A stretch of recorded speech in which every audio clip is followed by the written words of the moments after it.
Estamos em uma série sobre mortificação, como vencer e sermos felizes na nossa vida cristã. E a grande questão é justamente nós vencermos os nossos pecados, nossas tentações, nossas lutas, e assim sermos fortes espiritualmente. O título da mensagem de hoje é: onde estão os meus pecados? Certamente você deve estar pensando onde eles estão agora, ou para onde eles vão quando você confessa e pede perdão. Para onde estão? Onde estão os nossos pecados? Antes de nós abrirmos a Bíblia e estudarmos esse tema de extrema importância, que nos leva à compreensão sobre a mortificação do pecado, feche seus olhos para nós orarmos, por favor.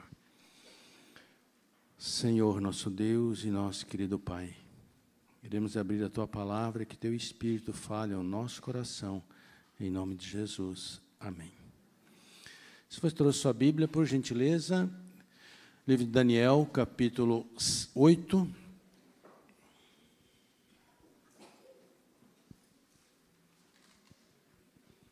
Daniel, capítulo 8. E vamos estudar um verso desse capítulo.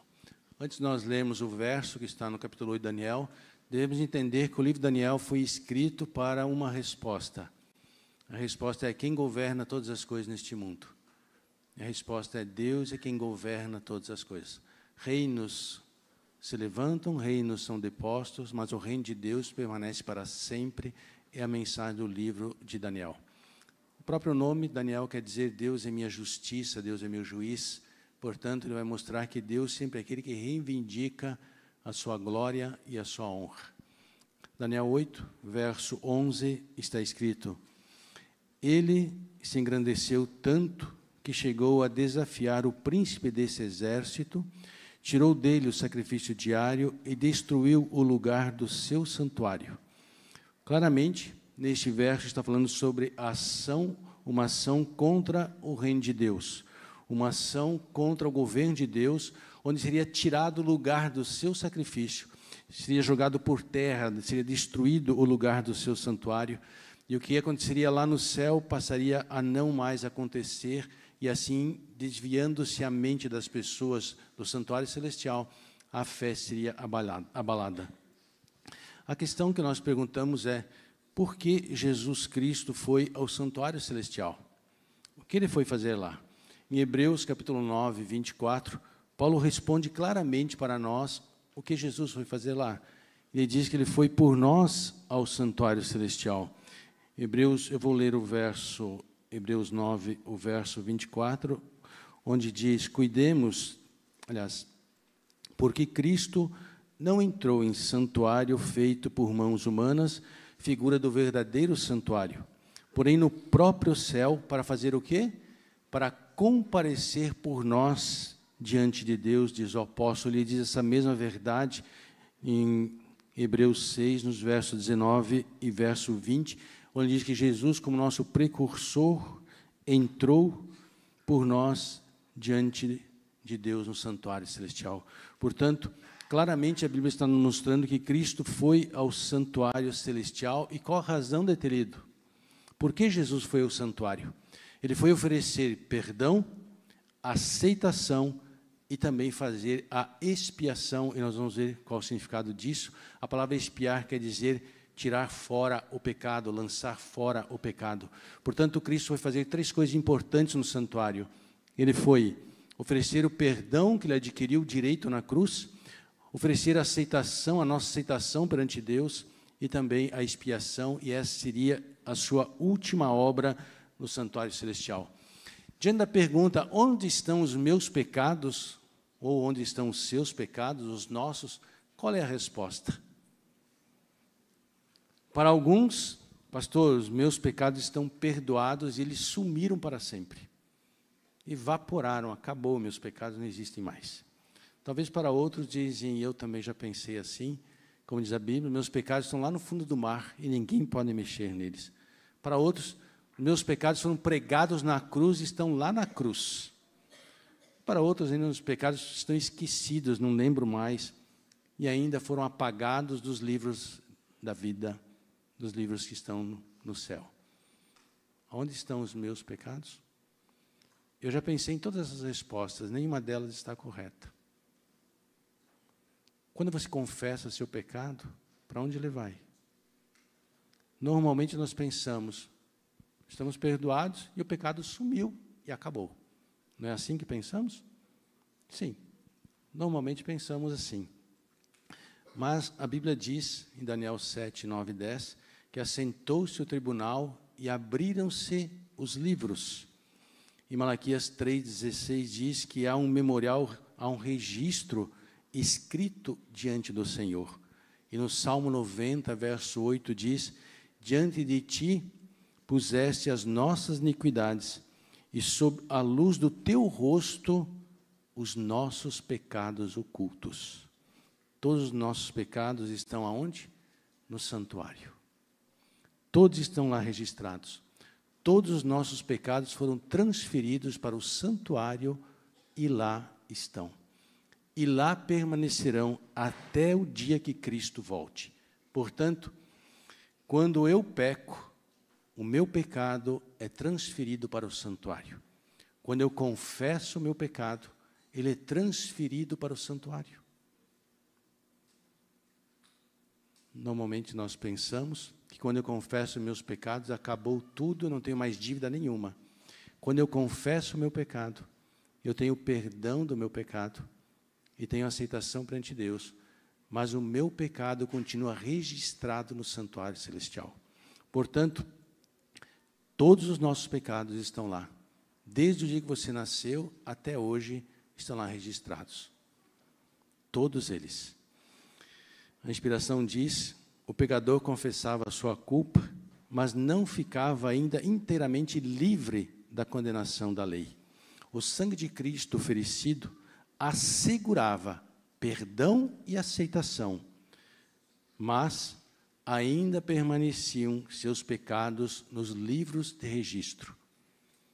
Portanto, todos os nossos pecados não foram ao fundo do mar, não estão na cruz e não estão esquecidos. Estão todos registrados no santuário celestial. Cada pecado que você cometeu está escrito nos livros do céu.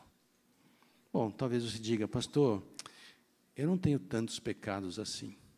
Talvez um ou outro, mas nem tantos, né, para me sentir tão mal. Vamos pensar um pouco e deixa eu mexer com a sua consciência. Olhe para o seu coração. Quantas coisas más já passaram por ele? Imaginações pecaminosas, pensamentos vis, sentimentos maliciosos, invejosos, rancorosos. Certamente, em face da história do seu coração, você jamais diria, eu não pequei, ou eu não tenho pecado registrado no santuário celestial. Se olharmos para Mateus 25, onde Jesus diz, quando deixaste de fazer um desses pequeninos, a mim o fizeste. Certamente há um registro de coisas que você deixou de fazer e coisas que você deixou de falar, e estão lá registradas. Mas ainda assim, talvez você diga, pastor, eu não tenho tantos pecados assim. Deixa eu criar uma matemática com você. Vamos pensar, o dia tem 24 horas, nós dormimos uma parte dessas horas. Vamos imaginar que nós temos 15 horas acordados em atividade. Certo? Em cada hora, nós vamos pensar que nós cometemos apenas 2 pecados. Não mais do que isso. Alguém comete mais de 2 em uma hora? Alguém comete 2 pecados em uma hora? Ninguém? Só eu? Alguns. Deixa eu raciocinar para você. Vamos imaginar que você venha no trânsito e alguém lhe feche e você diz, que droga, aquele sujeito, não sei o quê. Pronto, já pecou. Você perdeu a paciência, cometeu um pecado, menos de uma hora. Outra hora, você já julga alguém erradamente, já pecou, menos de uma hora você já fez 2 pecados. Ou antes de você ir de casa, você xingou, levantou a voz, brigou, perdeu a paciência, você já pecou. Saiu com raiva, xingando, já pecou de novo. Em menos de 10 minutos, você cometeu 2 pecados. Portanto, não é difícil pecar 2 pecados em uma hora. Vamos pensar, então, que um dia tem 15 horas, portanto, se você peca 2 vezes em cada 15 horas, você vai ter 30 pecados por dia. Por pensamento, por omissão, por julgamentos precipitados, por pensamentos impuros, por coisas que você não fez. 30 pecados em um dia. Uma semana tem 7 dias, portanto, cada dia 30 pecados. Em uma semana são 7, 30 vezes 7, você vai ter em uma semana 210 pecados que você cometeu. Bem, um mês, você tem 28 dias. Cada dia 30 pecados, 28 vezes 30, você vai ter 840 pecados em um mês que você cometeu. Um ano, você vai ter, em um mês você vai ter 840 pecados, em um ano você vai ter 10.800 pecados.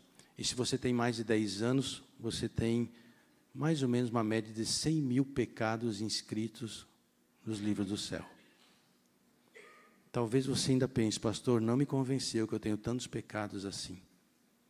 É que nós nos julgamos tão justos, nós já somos tão santos. Mas a verdade é que pensamentos passam na nossa mente, julgamentos são, e quando estamos zangados com alguém, todas as coisas ruins passam em nossa mente, e palavras que nós falamos e ofendemos e machucamos, e estão lá registradas. Você sabia que os nossos pecados, alguém pode dizer, bom, mas Deus pode ter me julgado hoje, pronto. Não, Ele não vai julgar você hoje. Até Cristo volte, você está em julgamento. Porque os seus pecados podem ser acrescidos dia a dia. No livro de Hebreus, capítulo 9, verso 6, diz, a nossa culpa cresceu até os céus, ou ela chegou até lá. No livro de Isaías, capítulo 59, o verso 12, diz, as nossas iniquidades se multiplicam perante ti, e os nossos pecados testificam, dão prova contra nós. Portanto, claramente os nossos pecados são adicionados dia a dia, porque amanhã você vai ter pensamentos impuros, amanhã você vai julgar alguém erradamente, você pode convidar alguém, ou o pastor pode falar na igreja, alguém falar, e você sair na porta da igreja dizendo, não gostei do sermão, você já pecou. Achei muita arrogância. E assim por diante. Por isso Jesus diz, não julgue, você não sabe os motivos. E nós julgamos constantemente, estamos pecando constantemente, e com uma exatidão nítida é escrito a forma como nós pecamos. Levantou a voz, xingou, blasfemou, falou, julgou, falou pelas costas, e assim milhares. Está escrito uma exatidão clara, que você não tem como negar. Está tudo escrito. E dia a dia são acrescentados. Onde estão os meus pecados? Todos registrados no santuário celestial. Cada ato pecaminoso que eu cometi está lá registrado.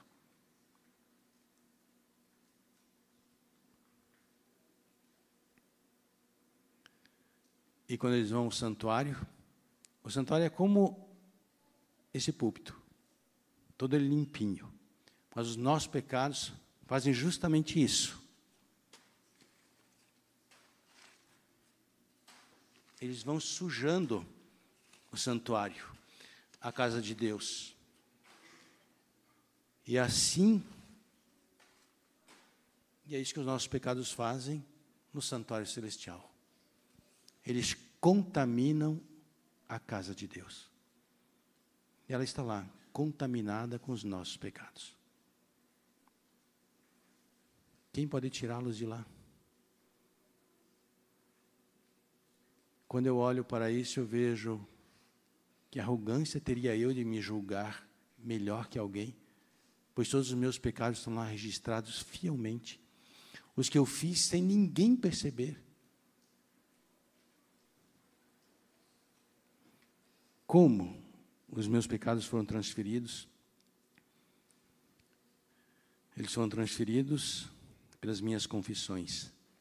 E a questão é, quais são as implicações dos meus pecados estarem no santuário celestial? Primeiro, eu preciso de Cristo até o último momento da minha vida, até o dia que Ele volte. Até aquele dia eu vou precisar de Jesus. Por quê? Porque o pecado, o meu pecado que ela está, ele me condena. E eu preciso ter fé que Cristo me perdoou e que Ele realmente, poderosamente, vai tirar o meu pecado do santuário celestial. Quando Ele sair do santuário, Ele vai tirar esse registro. Mas até o dia dele sair, eu tenho que ter fé nele. Eu não posso jamais duvidar que em Cristo há poder suficiente para me conceder o perdão do meu pecado. Essa é a luta de Jacó.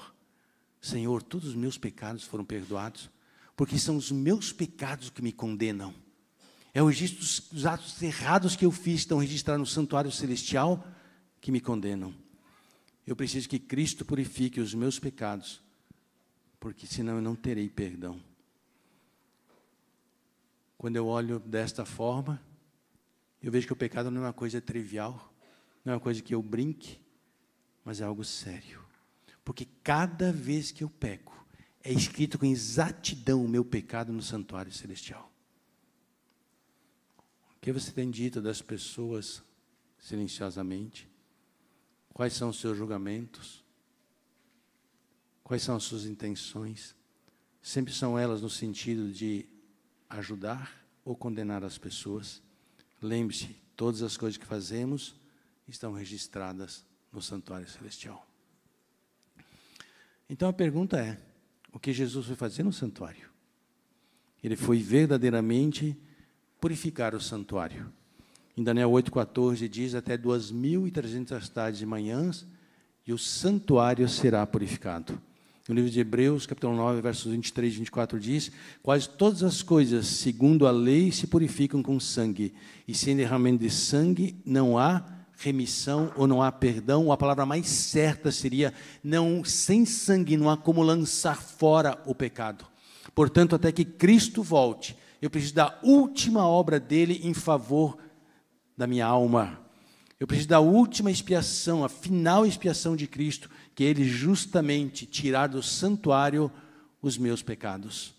Sem Cristo não há salvação. Em nenhum outro há salvação, diz o apóstolo. Eu não posso colocar nenhum santo, nenhuma outra, nada que possa interceder perante Deus para os meus pecados. Somente Ele é o Cordeiro. Só Ele teve o poder de abrir os selos e adentrar o santuário e purificá-lo dos meus pecados. Mas até esse dia, eu preciso ter fé nele. E antes que Cristo tire os nossos pecados do santuário celestial, há um juízo investigativo, há um julgamento, para ver quem é digno dessa expiação de Cristo, para ver de quem que é digno de receber os benefícios do que Cristo está fazendo no santuário celestial, para ver se pelo arrependimento e fé é digno de receber os benefícios. Portanto, como diz Daniel, assentou-se o tribunal e abriram seus livros. E esse juízo, diz Pedro, começa pela casa de Deus. Você e eu somos julgados. Daniel diz que o Filho do Homem dirigiu-se ao ancião de dias, abriram seus livros e começou o julgamento. E em Hebreus, Paulo diz que Cristo foi como precursor e entrou por nós no santuário para o seu último ato em favor de cada um de nós. Qual é esse ato? Não é justificar os nossos erros, porque todos eles estão escritos. Cristo não vai justificar dizendo, não, o pastor pecou porque houve fraqueza. Não, o pastor pecou, não, porque ele não estava bem espiritualmente. Não, aquele dia ele estava magoado. Não tem desculpa. Jesus não vai apresentar nenhuma desculpa aos nossos pecados. Ele não vai justificar os nossos pecados. Mas ele vai fazer uma coisa. Ele vai apresentar perante o Pai, perante os anjos, perante o universo, que nós verdadeiramente, como cristãos, nos arrependemos. Nós confessamos o nosso pecado e dizemos, Senhor, eu errei. Eu sei que o meu pecado está registrado aí no céu. Eu sei que foi eu quem cometi esse pecado. Eu me arrependo dele, me perdoa. E ele apresenta não só o meu arrependimento, mas também a minha fé. Mas eu creio, Senhor, que o teu amor é tão grande por mim, pecador, miserável pecador, que o Senhor perdoa o meu pecado.